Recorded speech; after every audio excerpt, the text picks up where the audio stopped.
ہم مسلمان تو ہیں، لیکن ہم میں سے کم ہی لوگ جانتے ہیں کہ اسلام کا مطلب کیا ہوتا ہے اور مسلم کسے کہتے ہیں۔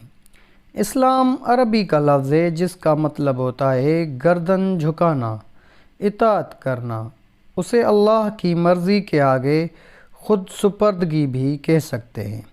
انگلش میں اس کے ترجمے کے لیے سبمیشن کا لفظ استعمال کرتے ہیں۔ اسی سے مسلم بنا ہے، جس کا مفہوم ہے اطاعت کرنے والا، گردن جھکانے والا، یا اللہ کی مرضی کے آگے سپردگی کرنے والا۔ مطلب یہ ہے کہ جو شخص اپنی خواہشات کو چھوڑ کر خود کو اللہ کی مرضی کے تابع کر دے اور اس کے آگے سر جھکا دے، وہ مسلمان ہے۔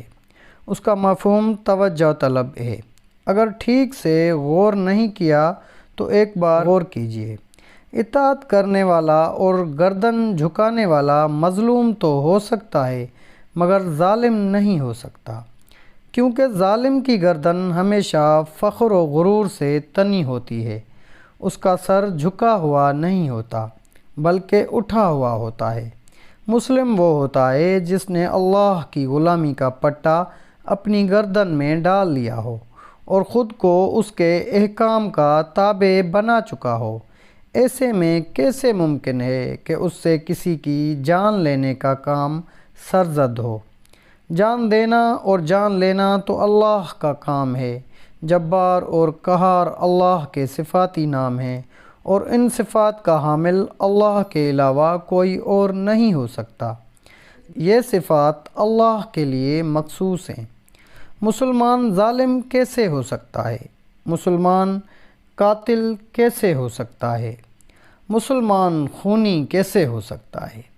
مسلمان فسادی کیسے ہو سکتا ہے؟ وہ تخریب کار کیسے ہو سکتا ہے؟ یہ تمام باتیں اسلام اور ایمان کے منافی ہیں۔ تو راہ حق کے پیارے پیارے ساتھیوں، کیسی لگی آپ کو ہماری آج کی ویڈیو؟ اگر آپ کو ویڈیو اچھی لگی تو اپنے دوست و احباب کے ساتھ بھی شیئر کریں، اور ایسی مزید ویڈیوز دیکھنے کے لیے ہمارے چینل کو سبسکرائب کر دیں تاکہ ہماری ہر ویڈیو بر وقت آپ تک پہنچتی رہے۔ اگلی ویڈیو تک دیجیے گا اجازت۔ اللہ نگہبان۔